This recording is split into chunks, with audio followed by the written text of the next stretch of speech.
하나님 말씀은 요한복음 8장 2절에서 12절까지 말씀 보겠습니다. 요한복음 8장 2절에서 12절까지 말씀.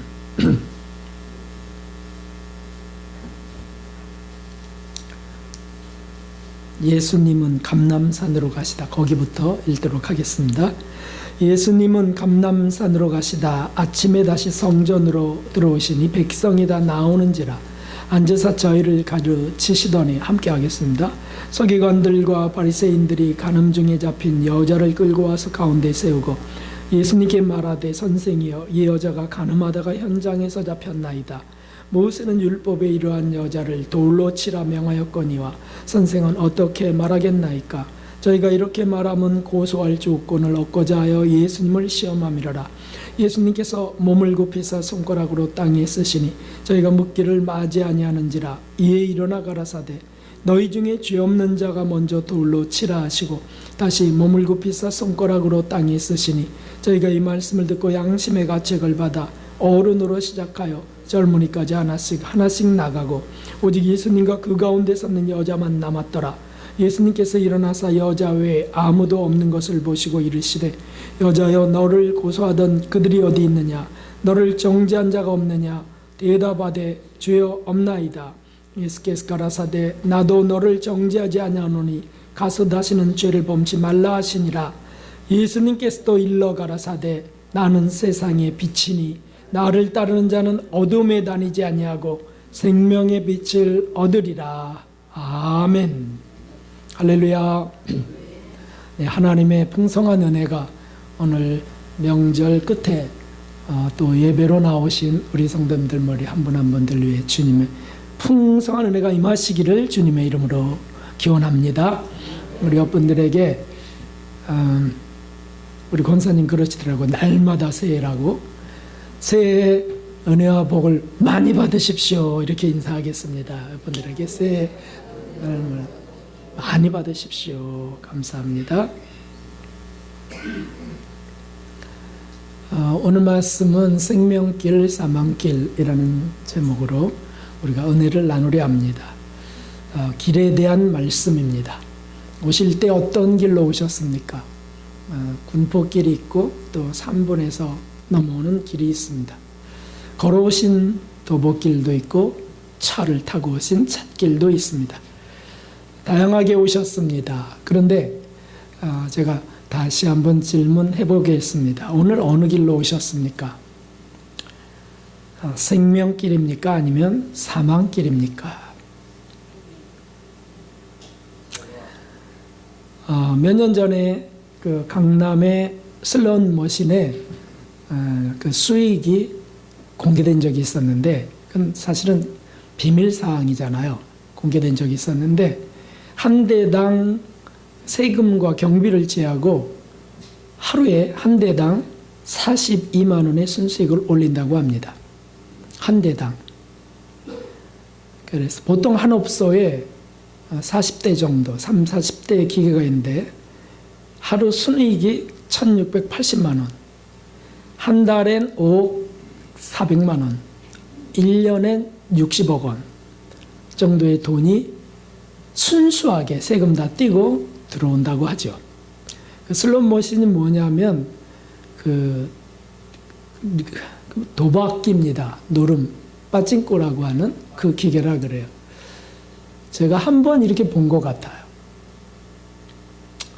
이런 사업을 하는 사람 가운데는 그 번 돈으로 넘치도록 들어오니까 공익단체에 후원을 하는 사람도 있을 수 있습니다. 그리고 우리가 가정하는 거지만 크리스천도 있을 수 있습니다. 전혀 아닐까요? 에이, 무슨 크리스천이 그런 사업을 해요? 그럴까요? 할 수 있습니다. 만일 그렇다면 그가 하나님께 열심히 기도하면서 그 사업이 잘 되기를 구하지 않았겠습니까? 그리고 헌금이 그렇게 많이 들어오는 것 중에서 헌금이 또 정해질 것이죠. 만일 그가 열심히 있는 신자라면 한 달 11조가 얼마일까요? 5천만 원입니다. 만약 그런 분이 교회에 계시다면 아마 최고의 부러움을 받을 수 있을 겁니다. 하지만 생각해 봅시다. 그분의 충성과 헌신 밑에는 게임에 중독된 사람들의 비참한 영혼들이 있고 파괴된 가정들이 있다는 거예요. 누군가의 손에서 60억 원의 돈이 빠져나와야 하는 거죠. 그러므로 자신이 축복받아 산다고 생각한다면 실은 누군가를 죽이며 그 위에 올라서 있는 겁니다. 그는 산다고 하지만 축복받았다 하지만 사실은 사망길로 가는 불쌍한 사람일 뿐입니다. 이것이 지나친 가정일까요? 아닙니다. 계시록에 보면 라오디게아 사자도 그가 산다고 하지만 죽은 자라고 하셨어요. 성공적인 목회였지만 너는 가난한 자여 눈 멀고 벌거벗은 자다 라고 하셨다고요. 그러니까 지나친 가정이라고 할 수 없어요. 사람들은 그저 결과만 보고 하나님이 은혜와 복을 주셨어, 축복하셨어 이렇게 믿기 쉽습니다. 성경엔 두 가지 길에 대해서 말씀하고 있습니다. 마태복음에는 좁은 길, 넓은 길이 나와 있죠.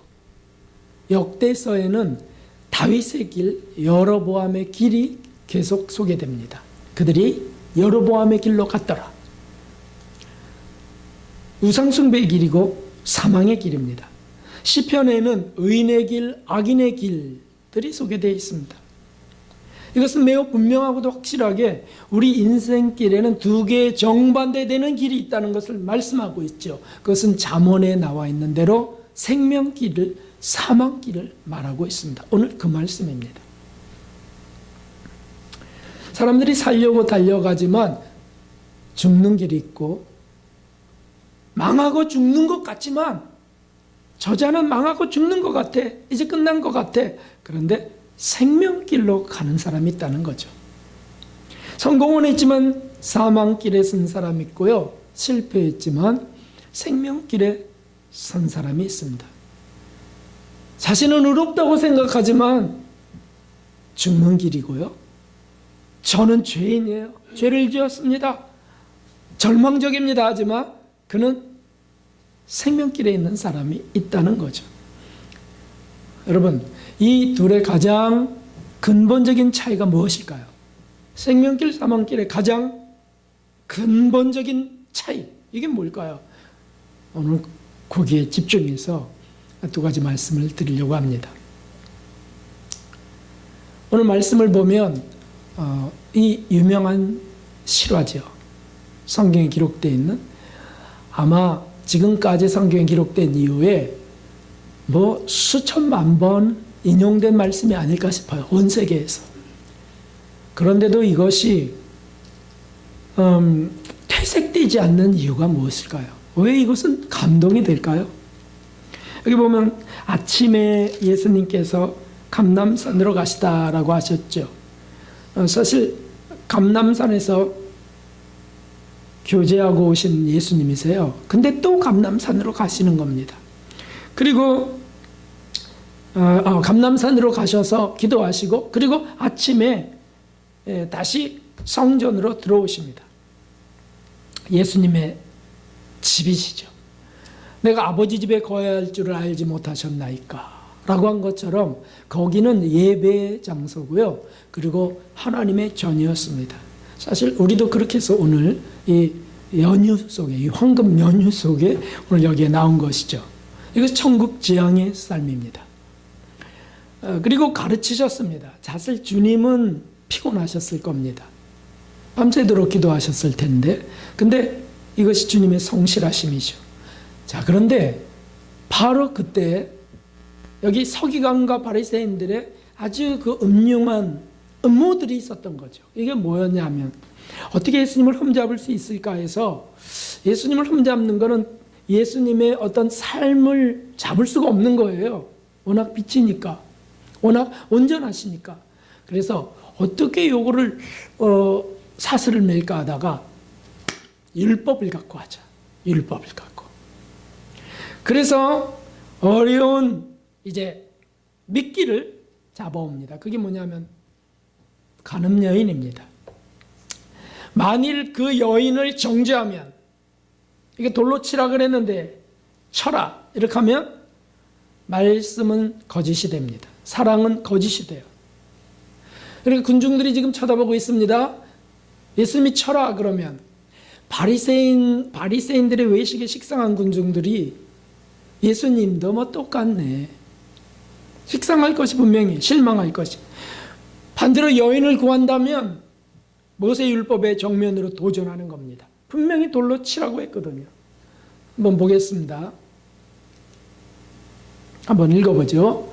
누구든지 남의 아내와 간음하는 자, 곧 그 이웃의 아내와 간음하는 자는 그 간부와 음부를 반드시 죽일지니라. 여기서 아내는 남편으로 바꿀 수 있다는 것도 아시죠? 누구든지 남의 남편과 간음하는 자, 곧 그 이웃의 남편과 간음하는 자는 그 간부와 음부를 반드시 죽일지니라. 음녀를 반드시 죽일지니라. 이렇게 되는 거죠. 근데 주님은 단 한마디 정죄도 안 하시고 넘어가신 겁니다. 그래, 그건 죄지. 이렇게 하시면 좀 괜찮을 텐데요. 아예 정죄가 없어요. 여기서 많은 신학자들과 설교자들은 이 본문을 회피합니다. 이건 좀 모순이다. 정말 예수님 마음대로시네. 뭐 이렇게 생각할 수 있습니다. 말씀과 대치되는 지금 행동을 하신 겁니다. 그럴 수 없거든요. 근데 한 가지 중요한 사실을, 중요한 진리, 정말 가장 중요한 진리를 사실은 외면한 겁니다. 성도 여러분, 요한복음의 주제가 무엇일까요? 가장 중요한 주제. 요한복음의 주제는 예수님이 하나님이시다라고 하는 것입니다. 로고스, 창조주 하나님, 예수님이 하나님이시다. 그래서 요한복음이 그것을 정확하게 기록하고 있습니다.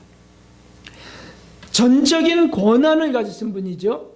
죄라 할지라도 하나님은 그 죄를 사하실 수가 있어요. 무조건적으로. 꼭 이유가 있어서가 아닙니다. 물론 예수님이 죄를 사하신 사건들은 성경에 여러 곳에 있는데, 누가복음 7장에 나온 시몬의 집에서 그 예수님의 발을 눈물로 씻기고 향이 부은 여인, 그때 예수님 하신 말씀 기억하고 있죠. 그게 뭡니까? 그의 사랑함이 많은 까닭에 많은 죄가 사하여졌느니라. 죄가 사해지는 이유 속에 사랑이 있었기 때문에 죄가 사해졌다, 그런 뜻이죠. 그가 나를 사랑했기 때문에 내가 그의 죄를 사해. 대가가 사함이었어요. 마태복음 9장에 중풍병자, 침상 위에 누웠던 중풍병자, 그때 죄를 사하셨죠. 그때 뭐라 그러셨냐면, 죄 사하는 권세가 있음을 너에게 알게 하려 함이라. 그래서 예수님은 회중들이 믿도록 죄를 사하기도 하시고, 이거 보여주려고 그래. 또 나를 정말 사랑하는 그 여인은 내가 죄를 사해. 이렇게 하시거든요. 다 이유가 있다는 거죠. 그런데 이 간음 여인은 이유가 없어요. 아무 이유가 없어요. 사랑함이 많은 까닭도 아닙니다. 사람들에게 보이려고 죄를 사하신 것도 아닙니다. 무조건적인 용서였습니다. 사죄 선포일 뿐입니다. 그래서 많은 성경 연구가들이 이것 때문에 이것을 피해가는 거죠. 이게 뭐냐. 그래서 사실 이 말씀은 다른 사본에는 빠져 있지 않느냐. 그러니까 이거는 그냥 정경이라고 할 수 없다. 이렇게 피해가는 분들도 계세요. 요한의 기록물이 아니다. 그리고는 심지어는 어떤 주석에는 예수님이 하신 일이 아니다. 어떻게 대죄인 간음죄를 이렇게 가볍게 그냥 용서한다? 회개도 안 한 여인을 회개를 했으면 또 몰라요. 주님을 사랑했으면 몰라요. 잡혀왔어요 그냥. 그런 여인을 어떻게 용서할 수 있는가? 뭐 잘못이다 라고 하는 거죠. 그런데 사도 요한은 이것을 다른 모든 사도들이 봤는데도 유일하게 기록할 수 있었던 것이죠. 다른 사도를 왜 기록하지 않았을까요? 여기에 모순이 있다는 거죠. 그러나 사도 요한은 아주 간단합니다. 예수님이 하나님이시라는 걸 보여주신 거예요. 아니 하나님이 카인의 제물과 아벨의 제물을 선택하실 수 없으세요? 그분이? 선악과를 따먹고 먹지 말라 이것만큼은 하실 수 없으세요? 전적인 권한이시죠. 그분이 창조주신데요. 사도 요한은 늘 여기에 주목했습니다. 그래서 나의 주시며 나의 하나님이시다라는 고백, 이건 사도 베드로의 고백이 아니죠. 베드로의 고백은 주는 그리스도시여 살아계신 하나님의 아들이니이다라고 고백했어요. 그러나 도마의 고백에 의심 많았던 도마의 고백, 나의 주시면 나의 하나님이십니다. 그걸 정확하게 적고 있습니다. 자, 다시 우리 오늘 이 본문 사건으로 다시 한번 집중해 봅시다. 죄가 폭로된 여인이 지금 앞에 두려움에 떨고 죽음 앞에 공포에 떨고 있습니다. 그런데 그녀 앞에 지금 두 개의 길이 놓여 있는 겁니다. 생명길과 사망길이죠. 저와 여러분은 이런 끔찍한 간음을 저지른 분은 안 계시죠? 모르죠, 계신지도. 자, 그런데 그러면 어떻게 되는 거죠? 지금 두 길 앞에 있다는 거죠. 오늘 말씀이에요, 이것이. 먼저는 생명길입니다. 생명길. 이 생명길은 어디서부터 시작되냐면 예수님 앞에서부터입니다.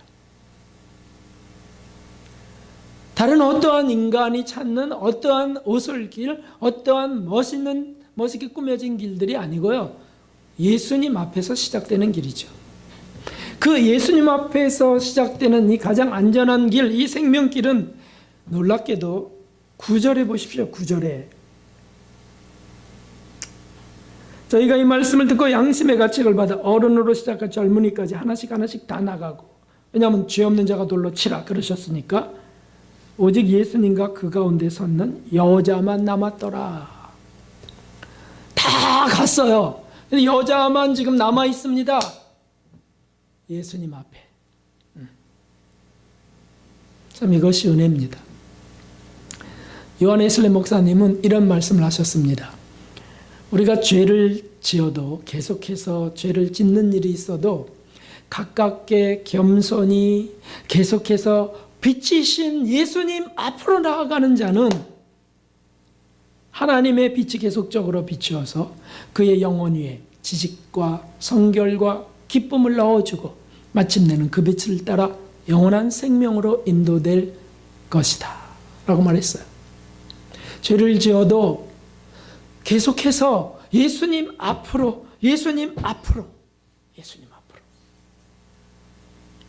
빛이신 주님 앞에 서는 것이라는 거죠. 그러면 내 죄가 너무 부끄러운데요. 죄가 더 밝히 비춰지겠죠. 드러나겠죠. 그러나 그게 생명길이라는 사실이죠. 이보다 안전한 것은 없습니다. 아니 그분이 하나님이신데 그분 앞에 자신이 죄인이라고 쓰는 것처럼 안전한 게 어디 있겠어요. 정죄될 때 억울할 수 있습니다. 이 여인도 사실 억울합니다. 왜 여인만 잡아올까요? 그건 정말 이상한 일 아닌가요? 아니 그 여인만 범죄했어요? 그 여인과 가늠한 그 남자도 범죄했죠. 그건 어디로 잘도 도망갔네요. 남자는 놔뒀겠죠. 여자만 잡아왔겠죠. 그런데 그 남자는 이 생명길에 서지 못한 사람일 뿐입니다. 여인이 생명길에 쓴 거죠. 향유를 부었고 예수님 앞에 섰던 여인처럼요, 사실은 우리 앞에 두려웠던 것들, 우리 앞에 정말 부끄러웠던 것들이 다 사라지는 곳이 어디냐면 거기다, 예수님 앞에. 사도 베드로를 보십시오. 그가 얼마나 예수님 3번 부인하고 얼마나 죽을 지경이었을까요? 그런데 갈릴리에서 예수님이 부르시자, 부활하신 그분이 부르시자 다시 바다로 뛰어들어서 예수님 앞에 섭니다. 왜냐하면 생명길이기 때문이라는 거죠. 그렇습니다, 여러분. 예수님의 십자가, 우리가 보고 있는 예수님의 십자가는 우리의 연약함, 우리의 불안함, 우리의 불안전, 두려움, 우리의 죄악들이 이 안에 들어있어요. 예수님이 다 짊어지신 거라는 거죠. 그러므로 죄인들이 십자가 앞에서 쓴다면 그것은 예수님 앞에 쓰는 겁니다. 다시 말하면 죄를 짓는 현장 속에 나는 죄인이에요. 나를 위하여 죽으신 예수님. 아니면 주님. 한마디만 입술로든 마음으로든 주님. 이라고 고백한다면 그는 생명길 앞에 서는 겁니다. 예수님이 속죄주이시고 하나님이시기 때문입니다. 그러므로 우리가 정말 꿈속에서라도 고백할 수 있어야 될 것은 바로 이것이죠. 나의 주시며 나의 하나님이십니다. 할렐루야. 예수님이 나의 주시며 나의 하나님이시다는 거죠.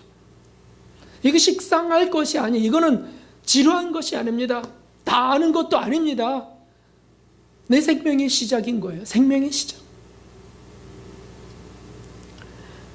놀랍게도 종교 지도자들은요, 그녀를 죄악과 함께 예수님 앞에 세웠지만 그녀는 빛 가운데 구원된 겁니다. 반면에 정죄하던 그들은 예수님을 떠나서 어둠 속으로 사라져갔습니다. 사망길이 있고 어두운 사망길이 있습니다. 생명길이 있고 사망길이 있습니다. 사망길은 뭐냐면 부끄러울 때, 창피할 때, 속상할 때, 또는 억울할 때 주님을 떠나는 길입니다. 그들처럼. 아니, 이럴 수가 있어. 돌로 쳐 죽이라는데 죄 없는 자가 돌로 치라고? 양심의 가책이 생겼습니다. 여기까지는 좋았죠. 양심의 가책이 생겼다는 것까지 좋았죠. 돌도 던졌다, 내려놨다는 것까지 좋았어요. 그런데 왜 주님을 떠나갑니까? 여기에 바로 무지와 불행이 있는 겁니다. 주님은 그것을 어둠이라고 하셨습니다. 12절에 보니까 나는 세상의 빛이니 나를 따르는 자는 어둠에 다니지 아니하고 라고 하셨습니다. 주님을 따르지 않는 곳은 다 어둠입니다.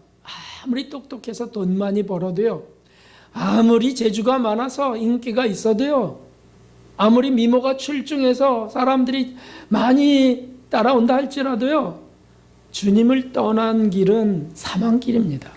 그것이 어둠이죠. 예수님이 오신 것은 소경의 눈을 뜨게 하시기 위함이요, 병든 자를 치료하시기 위하며 죽은 자를 살리기 위하심입니다. 사망길에 선 자를 생명길로 돌이키는 것이죠. 오늘 6절, 8절을 다시 한번 보십시오. 저희가 이렇게 말하면 고소할 조건을 얻고자 하여 예수님을 시험함이라라. 예수님께서 몸을 굽히사 손가락으로 땅에 쓰셨습니다. 그리고 7절 끝에도 8절에 다시 또 몸을 굽히사 손가락으로 땅에 쓰셨다래. 그 땅에 뭘 쓰시다가 사람들이 이거 돌로 치라 그러는데 어떻게 할 겁니까? 라고 할 때 땅에 무릎을 꿇고 쓰시고 구부려, 그 다음에 죄 없는 자가 먼저 돌로 치라 라고 하시고 다시 또 땅에다 글을 쓰시는 거예요. 이건 도대체 무슨 퍼포먼스죠? 여기에 사실은 그들의 시선이 그 여인으로부터 자기가 잡은 돌로부터 예수님께로 움직이길 원하셨습니다. 기회를 주셨습니다. 예수님, 선생님, 어떻게 해야 됩니까? 뭘 쓰세요? 자, 이제 과연 어떻게 될까? 그들에게는 여인도 돌도 지금은 관심이 아니에요. 예수님이 뭐라 그러실까? 죄 없는 자가 돌로 쳐라. 또 쓰세요. 그러자 그들은 양심이 책망받기 시작했습니다. 이게 하나님의 능력이세요. 성령의 능력이세요. 다시 말하면 스스로 의로운 군중들이 부끄러워지길 원하신 거죠. 그리고 그 더러운 일이 해결되길 원하셨어요. 참 아주 고맙습니다. 여러분, 저와 여러분이 어떤 죄를 범한다 할지 또는 어떤 죄 짓는 사람을 목격한다 할지 자신에게 아픔을 줬다 할지 자신이 아픔을 주었다 할지 이런 일들이 터졌을 때 감정적으로 흥분할 수 있고 상할 수 있습니다. 그런데 그 감정적인 것을 예수님 앞으로 갖고 가야 된다는 거죠. 그 논리적 사고, 그 법규를 따지고 하면서 정죄할 충분한 이유, 그것을 놓고 예수님 앞으로 가야 된다는 거예요. 남을 보기보다 자신을 보는 시간이 거기서 주어집니다. 도대체 땅에 뭘 쓰는 거야? 선생님, 저분은 도대체 뭐 하는 거야? 그들은 막 지금 막 그 아드레날린이 분비되고요. 이제 돌로 쳐 죽일 거야. 아니면 예수님이 그를 용서해줘라 그러면 그래, 네가 무슨 율법을 어기고서 뭐 선생이라느냐 따질 판이에요. 참 이 예수님.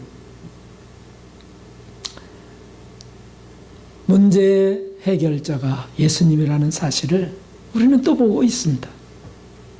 여러분, 저와 여러분의 갈등이 있습니다. 또 죄책감이 있습니다. 어떤 일에 실패하고 나서 오는 우울증 같은 것들이 있습니다. 상처가 있고요. 자격지심, 또 피해를 받아 피해 의식이 꽉 차여 있기도 합니다. 그 속에 있으면 사망길이죠. 예수님 앞으로 가는 거죠. 생명길이기에 그분이. 예수님 앞으로 예배의 자리로 또 나가는 겁니다. 이것이 생명길이에요. 예수님 말씀하셨어요. 다 내게로 오라. 내가 곧 길이요 진리요 생명이니 나로 말미암지 않고는 아버지께로 올 자가 없느니라. 아멘. 예수님 앞에 가는 겁니다. 생명길의 시작이 예수님 앞에. 참 우리 예수님이 하나님이신 이유가 여기 또 하나 있어요. 죄 없는 자가 돌로 쳐라 하겠는데 이것이 얼마나 양심을 찌르는 말씀입니까? 죄 없는 자 손 들어보세요. 죄 없는 자가 누굽니까? 아무도 없어요. 근데 넌 왜 저 여인의 죄를 네가 정죄하려고 하느냐, 이런 뜻이잖아요.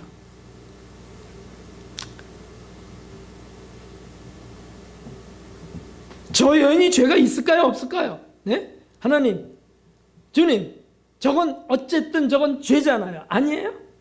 죄 아니에요. 이렇게 따지거든요, 사람들이. 또 당신도 죄를 졌잖아요. 왜 나한테 뭐라 그래요? 당신도 죄를 졌잖아요. 이거 따지고 싶단 말이죠. 근데 그게 아니고 나의 양심, 당사자의 양심을 다루시는 겁니다. 예리한 날선 검이셨습니다. 거기서 이루어진 게 뭐였습니까? 정죄의 돌을 내려놓는 겁니다. 정죄의 돌을 내려놓고 주님을 떠나는 것이 아니라는 거예요. 주님 앞으로 가는 거죠. 예수님 앞으로. 이 여인이 훌륭한 선택을 한 이유는 그가 부끄러워서 도망가지 않고 예수님 앞에 섰다는 거예요. 그때부터 예수님을 따라다니는 겁니다. 양심의 찔림을 받고 돌아간 이들은 사망길로 갔습니다. 그러나 죄를 진 이 여인, 뭘로 보석할 수도 없는 그런 여인인데 그는 예수님, 생명길인 예수님을 선택했다는 거죠. 저는 이것 때문에 사실 지금 살고 있습니다. 목회도 이것 때문에 지금까지 하고 있습니다. 이것이 얼마나 큰 특별한 은혜인지, 이것을 전할 때는 제 마음이 뜨거워집니다. 제 영혼이 불이 붙어요.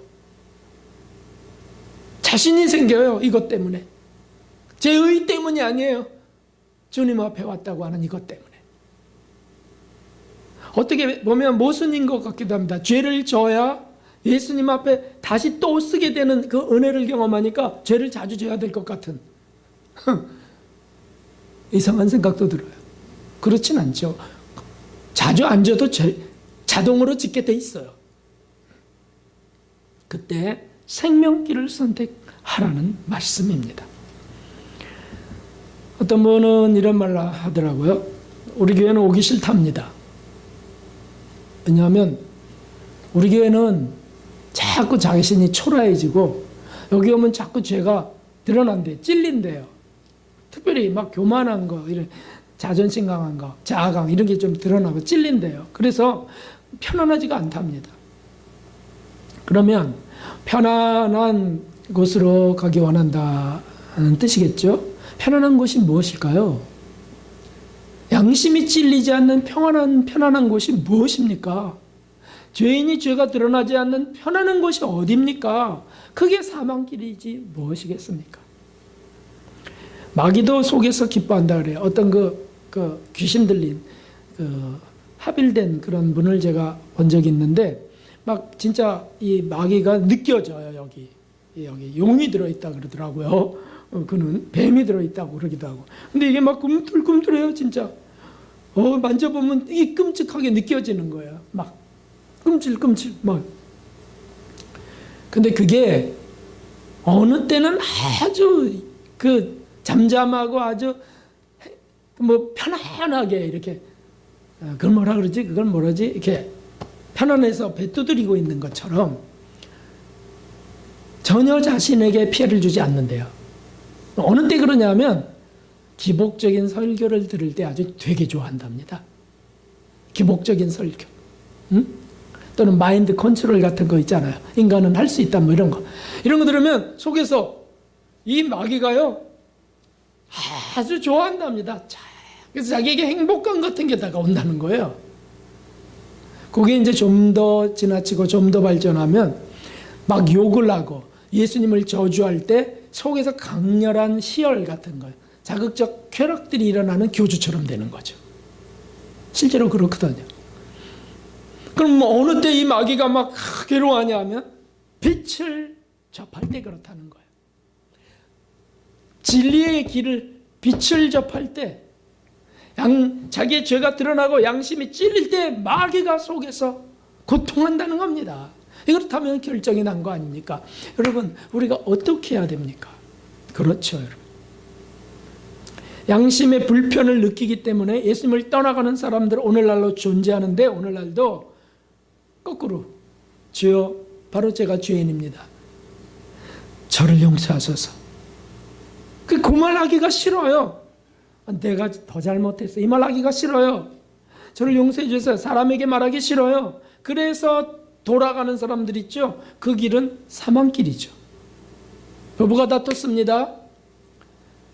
부모와 자녀가 다퉜습니다. 근데 아빠도 잘못했다. 내가 더 큰 잘못을 저질렀어. 당신의 마음을 아프게 했어. 이 말하기 자존심 상해서 못합니다. 그러면 어디에 쓰는 거냐고요? 사망길이죠. 마귀가 좋아하는 지금 그 길에 서 있어요. 아니죠. 제가 잘못했습니다. 먼저 사과도 하고요. 이렇게 이게 생명길이라는 거예요. 예수님이 빛으로 세상에 비출 때, 영혼을 비출 때 사람들은 두 가지 반응을 보입니다. 계속 가던 길. 부끄러워졌는데도 계속 어둠의 길을 가던가. 빛에 노출되고 깜짝 놀랐는데 또 드러난, 또 실패했네, 또 괴롭네. 그럴 때 바퀴벌레처럼 도망가지 않고 나가는 거죠. 생명길로. 이것이 은혜예요. 사실 그런 마음을 가지면 성령이 도와오세요. 성령이. 용기를 주세요. 용기를. 우리 잠언의 이 선명한 말씀을 한번 읽어보겠습니다. 시작. 어떤 길은 사람의 보기에 바르나 필경은 사망의 길이니라. 그렇지. 사람들이 다 옳다고 생각하고 가죠. 아, 나 타치하지 마세요. 나도 할 수 있어요. 뭐 이런 식으로. 그렇지만 필경은 사망의 길이니라. 그 다음에 웃을 때에도 마음에 슬픔이 있고 즐거움의 끝에도 근심이 있느니라. 마음이 편리한 자는 자기 행위로 봉히 만족하겠고 선한 사람도 자기 행위로 그러하리라. 어리석은 자는 온갖 말을 믿으나 슬기로운 자는 그 행동을 삼가느니라. 지혜로운 자는 두려워하여 악을 떠나나. 여기죠. 바로 여기죠. 길을 돌이킨다는 거죠. 어리석은 자는 방자하여 스스로 믿느니라. 지금 어떤 그 위기와 불행 속에 있는 부부가 있는데 최근에 들었습니다. 그래서 이제 이혼을 한다 그래요. 그런데 이제 조언들을 하려고 할 거 아니겠어요? 그래서 그 여인의 친척들이 또는 그 가족들이 조언을 하려고, 근데 아예 탁 차단을 해버렸습니다. 그래서 제일 제가 알아서 해요. 걱정하지 마세요. 오빠 걱정하지 마세요. 딱 차단해버렸어요. 그래서 전화도 안 받고요. 문자에 답도 없어요. 어떻게 되는 거죠? 어리석은 자는 방자하여 스스로 믿느니라. 바로 여기에 딱 해당되는 거죠. 사망길이에요. 아, 정말 우리 사망길 걸을 때 정말 무시무시한 그 살얼음, 살짝 얼은 그 얼음, 여기 걸을 때 많이 있습니다. 이게 마귀가 우리를 끌고 갑니다. 그러나 이 여인은 빛 앞에 자신이 노출되고 예수님 앞에 서 있게 되는 큰 은총을 입었습니다. 마치 예수님 옆에 한 강도처럼요. 그 길 똑같은 두 길이 있었지만 한 강도 생명길로, 한 강도 사망길로 죽음으로 그리고 생명으로 나아갔습니다. 사울 다윗 왕도 그렇게 택해졌습니다. 가룟 유다 베드로도 마찬가지였죠. 똑같이 예수님을 부인하고 팔아버렸어요. 그런데 하나는 사망길로죠. 왜요? 뉘우칠 뿐이었어요. 뉘우치기만 했을 뿐이었어요.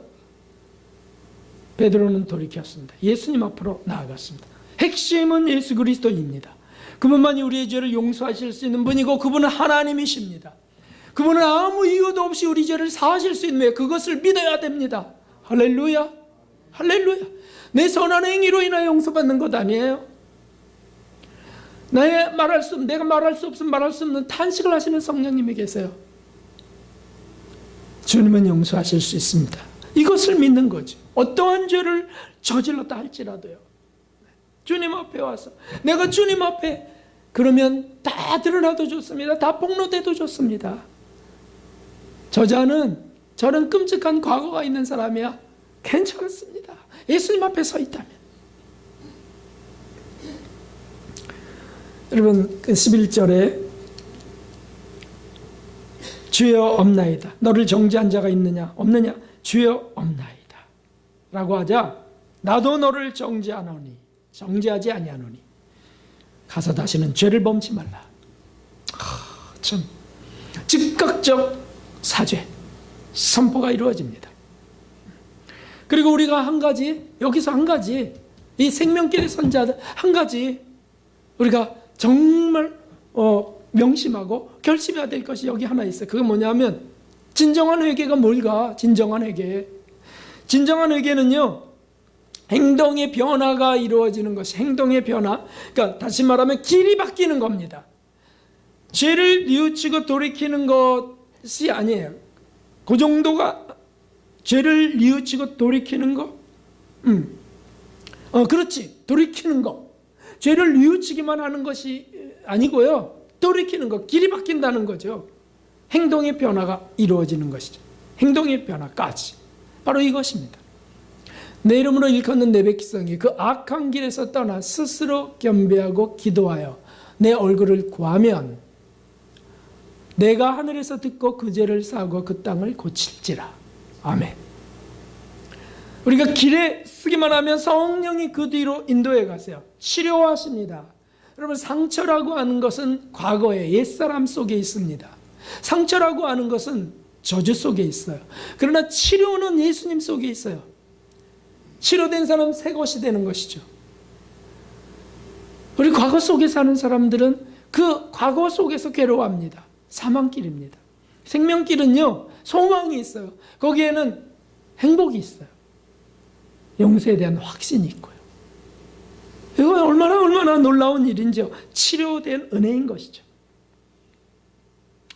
자, 이제 에베소서를 우리가 한번 쭉 읽고 마치려고 합니다. 아주 좋은 말씀이었습니다. 에베소서 5장, 오늘은 말씀으로 에베소서 5장.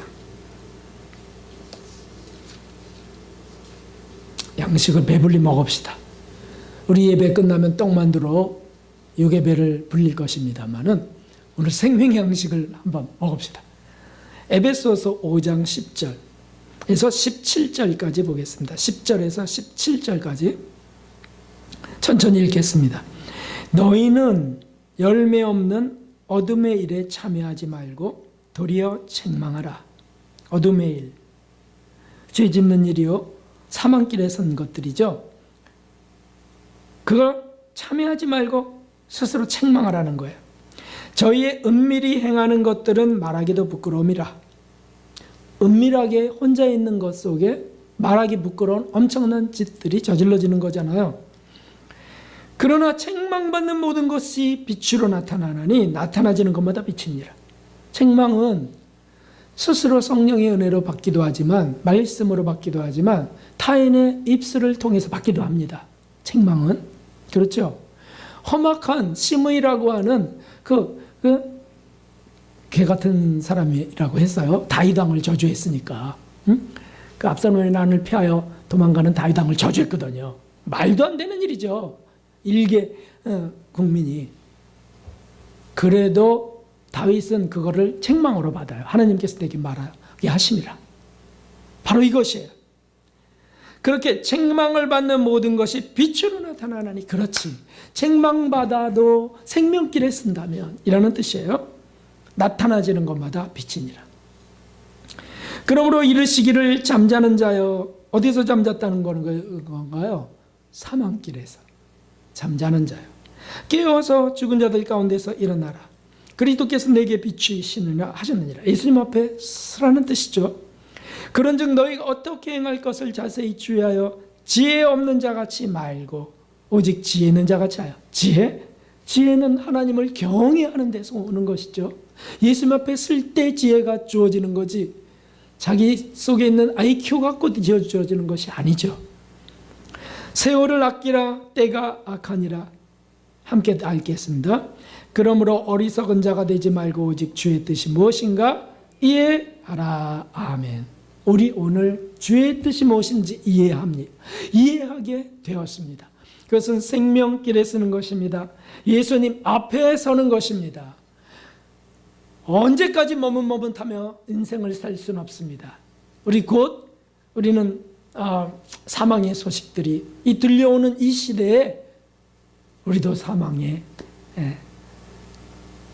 사망으로 나아갈 겁니다. 그러나 우리는 생명의 길을 걷는 자들로 서야 됩니다. 요즘에 정말 누가 죽었다, 죽을 뻔 걸렸다 그러면 다 암이더라고요. 아유, 참. 또 암인데도요, 의사는, 이건 잘 될 거야. 그런데 몇 달 뒤에 죽는 분들도 계세요. 오진이죠, 오진. 곳곳에서 정말 들려와요. 친구들도 죽어가고 있고요. 저보다 나이 어린 분들도 죽어가고 있습니다. 우리에게도 어느 날 그렇게 다가올 것입니다. 그런데 우리가 어느 길에 서야 되는 것이죠. 그렇습니다. 결론의 말씀입니다.